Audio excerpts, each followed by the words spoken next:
የብሉይ ኪዳን መጻሕፍት 46 ናቸው። በፍትሐ ነገሥት ቅድም ያሬዶ ጨርሶ ቢያነብላችሁ በጣም ብዙ ትማሩ ነበረ። እዚያ ላይ ያሉት የብሉይ ኪዳን መጻሕፍት 46 ናቸው። ኩፋሌን አስገብተው ቢቆጥሩ የተመቸ፣ ኩፋሌን ቢያወጡ ደግሞ ሄኖክን ይቆጥራሉ። ሄኖክን ቢያወጡ ብለው በደንብ አመቻችተው አደላድለው ያስቀመጧቸው መጻሕፍት 46 መጻሕፍት መጻሕፍተ ብሉያት ይባላሉ። ቅድመ ልደተ ክርስቶስ የተጻፉ መጻሕፍት ናቸው።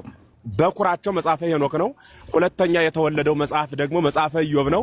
ሶስተኛ ዘፍጥረት፣ ዘጸአት፣ ዘኍልቍ፣ ዘዳግም የሚባሉት የሙሴ 5ቱ መጻሕፍት ናቸው። እኒህ እስከ ዘካርያስ ወልደ በራክዩ ድረስ ያሉትን ስንቆጥራቸው አጠቃላይ ቁጥራቸው 46 ይሞላል ማለት ነው።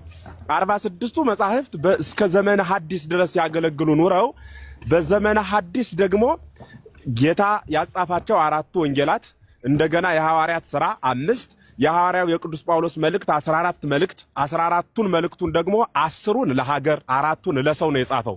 ለቲቶ፣ ለፊሊሞና፣ ለቀለሚንጦስ ማለት ይቅርታ ለጢሞቴዎስ የጻፈውና እንደገና ለቲቶ ለፊሊሞና የጻፈው 4 10ሩን ግን ለሀገር የጻፈው 14 መልእክት 14 ሲደመር ቅድም 5 አስቀምጠናል ከግብረ ሐዋርያት ጋር እኩል ይሆናል በድምሩ 19 መጻሕፍት ይሆናሉ። ዮሐንስ ራእይን ብንጨምርበት ስንት ይመላል ማለት ነው? 20 ይመላል ማለት ነው። ከዚያ 7ቱ መልእክታት የሚባሉት የጴጥሮስ፣ ዮሐንስ፣ ይሁዳ፣ ያዕቆብ የምንላቸው እኒ 7 መልእክታት ይባላሉ። በጋራ ስንደምራቸው 27 መጻሕፍት ይሆናሉ።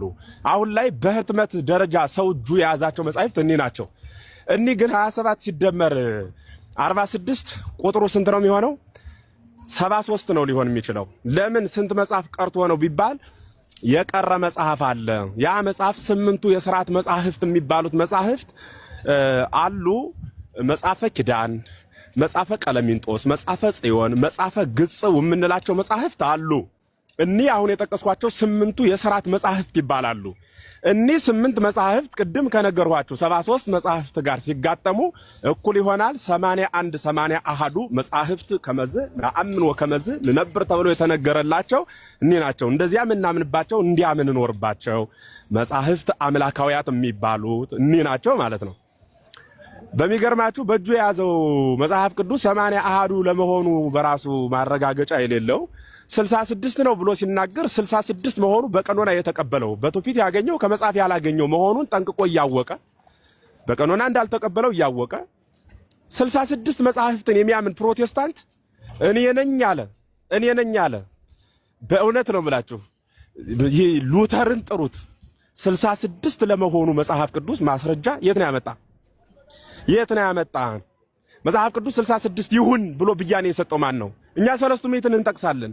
ሰለስቱ ምዕት ማለት መድኃኔ ዓለም ክርስቶስ ባረገ በ270 ምናምን ዓመት የተነሱ ወይም ደግሞ በ325 ዓመተ ምህረት ከልደተ ክርስቶስ ጀምረው የተነሱ 2000 ምናምን ሊቃውንት ተሰብስበው ጳጳሳት አበው ተሰብስበው በዚያ መካከል 318ቱ ሊቃውንት ተገኝተው ሃይማኖታቸውን አጽንተው አንድ አይነት ሐሳብ ይዘው የወጡበት ያ መንገድ ነህነስተን ተወከፋ በወይነ እንዳሉ ሊቃውንቱ እኛስ አባቶቻችን እንቀበላለን ብለን የምንናገር የአባቶቻችን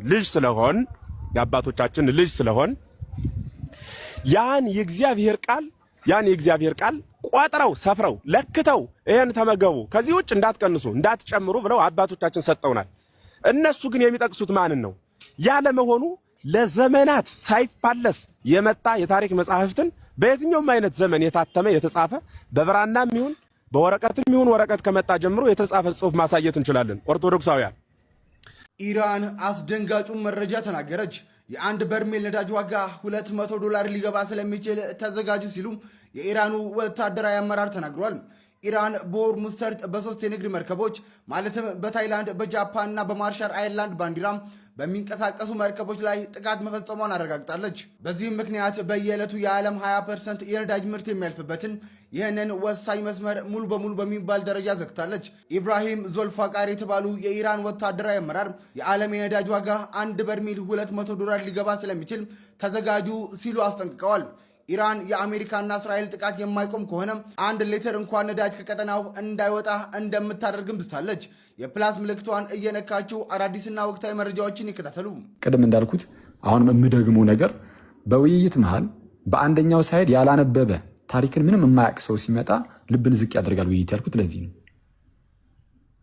አትሊስት ቴዎሎጂውን ይሄ ጸጋ ብቻ የሚባለው ትምህርት ምን እንደሆነ የሚያውቅ ሰው ሲሆን ለትምህርቱ ታማኝ ሲሆን አንድ ሰው ወይም በቃ እንደ አጠቃላይ ታሪክንም በተወሰነ መልኩም ቢሆን የሚያውቅ ሰው ሲሆን ለመግባባት ቀላል ይሆናል። አሊያ ግን አስቸጋሪ ነው። ለማንኛውም የኦርቶዶክስ ቤተክርስቲያን ነበረችው። ያው ዲኖሚኔሽን አረችም። ዲኖሚኔሽን ከክርስትና የሆነ ክፍል እንደማለት ነው። የኦርቶዶክስ ቤተክርስቲያን ግን ከቤተክርስቲያን የሆነ ክፍል ሳትሆን ራሷ ቤተክርስቲያን ኦርቶዶክስ ናት። ዳሴት ኦርቶዶክስ የሆነ የቤተክርስቲያን የሆነ ክፍሉ ሳትሆን ራሷ ቤተክርስቲያኗ ናት ኦርቶዶክስ። ዲኖሚኔሽን አይደለችም፣ ቸርች ናት የኛ ቤተክርስቲያን። 318ቱም ሊቃውንት ኦርቶዶክሶች ናቸው ብያለሁ። የአሌክዛንድሪያ ቤተክርስቲያን ብቻ አይደለችም። የአሌክዛንድሪያ ቤተክርስቲያንን ያነሳሁት ግን ለምንድን ነው? ለምሳሌ የኛን የኢትዮጵያ ቤተክርስቲያን ብትወስድ ወደኋላ ትሬስ ባክ ስታደርግ ወደኋላ እንቆጥራለን በየዘመናቱ ከዚህ ካለንበት 21ኛው ክፍለ ዘመን ጀምረን ወደኋላ ለ2000 ዓመት ሙሉ ስንቆጥር በአሌክዛንድሪያ ቤተክርስቲያን በኩል በማርቆስ በኩል አድርገን ከዛ በኋላም ጴጥሮስ ጋር በጴጥሮስ ጌታ ኢየሱስን የላከው አብ ነው። አብ ጋር ደርሰናል እኛ ማይ ብራዘር። ጴንጤ 17ኛው ክፍለ ዘመን ላይ ነበር ወይ ሲባል አዎ ነበር ይላል። ማስረጃ አምጣ፣ አይን ፍጥጥ፣ ጥርስ ግጥጥ። ስለዚህ የኛ እኮ በጴንጤቆስቴ ላይ ተመስርቷል ሐዋርያት ሥራ ምዕራፍ 2 ላይ የለም። ሐዋርያት ሥራ ምዕራፍ 2 ላይ ጴንጤ የለም። ይሄ የፈረደበት ልሳን ምናምን ልታነሳ ከሆነ የዛን ጊዜ የተነሳው ልሳን ሰው ሁሉ እየሰማው የተረዳው የእግዚአብሔርን ቃል ተምሮበት ሄዶ አይነት ልሳን ነው። እናንተ ጋር ያለው ልሳን እንዲህ አይነት ልሳንም አይደለም። የተምታታ ዝም ብሎ ምንም የማይገባ ልሳን ነው። ሐዋርያት ሥራ ምዕራፍ 2 ላይም የለም። በሐዋርያት ዘመንም የለም ጴንጤ። የጴንጤ የመጣው በእኛ በአያቶቻችን እድሜ ነው። እዚህ አሜሪካን ሀገር ነው። ነጮቹ ናቸው የፈጠሩት ጴንጤን 19 ምናምን ዓመተ ምህረት ላይ ማለት ነው። 19 ምናምን ዓመተ ምህረት አሁን ባለፈው ከትናንት ወዲያ እመኑኝ፣ እዚህ ውስጥ ያላችሁ አብዛኞቻችሁ ከአያታችሁ እድሜ አይበልጥም የጴንጤ እድሜ 1900 ምናምን አካባቢ ላይ የተመሰረተው እርሱም በነጮቹ በአሜሪካኖች ማለት ነው። እንዴ የምን እናውቀው ሄደ እንዴ እንረዳዋለን እኮ። ይህን ሁሉ ነገር ግን ያነሳ ነው ለምንድን ነው ከተባለ ዛሬ ያነሳ ነው ትምህርት ጸጋ ብቻ የሚል ነው። እዚህ ርዕሱ ላይ እንደምትመለከቱት ጸጋ ብቻ የሚለው ትምህርት በፕሮቴስታንት ውስጥ በጣም አደገኛ የሆነ ትምህርት ሆኖ የተነሳ ነበረ። ይህንን ነገር ደግሞ ያነሱት ሪፎርምዶቹና ሉተራኖቹ ናቸው እንጂ ጴንጤ ሲጀመር ያን አልነበረም። ከነ መፈጠሩም ጸጋ ብቻ የሚለው ትምህርት ሲነሳ ማለት ነው። እና በዛ በክፍለ ዘመኑ ስላልነበራችሁ ያንተን ተወው ነው እየተባለ የነበረው። ስለዚህ አሁን ጸጋ ብቻ የሚለው ትምህርት እነዚህ ጴንጤዎቹ ያን አልበዛ ደረጃም ይመለከታቸዋል ብዬም ስለማላስብ ሉትራኖቹ፣ ሪፎርምዶቹ፣ እነዚህ ካልቪኒስቶቹ ምናምን ካሉ እነሱ ይምጡና ከእነሱም ደግሞ ያነበበ እንደዚህ ያላነበበ አይነት ሰው ሳይሆን ያነበበ ሰው መጥቶ ካነበበ ሰው ጋር ኢንተሌክቹዋል የሆነ ውይይት ባደርግ ብዙ ጊዜ ምን እየገጠመኝ ነው? ይሄ ተራ ነገር የወንድም ጠላት ይሄው በአደባባይ ከመነፈቀ ያሳደግኩት የእናቴ የአባቴ ልጅ መንፍቆ ነው ማየው። ምደራደርበት እውነት የለም። ይሄው መንፍቆ በአደባባይ የእናቱ ቤተክርስቲያን መጽሐፍ አልቀበልም ካለ መነፈቀ። በቃ ለኔ ድካሜ ከንቱ ሆነ። እኔ እንደ ወንድም አይደለም ማየው፣ እንደ አባት ነበር ራሴ የማየው። የወላድ መካን ያደረገኝ ይሄ ለኔ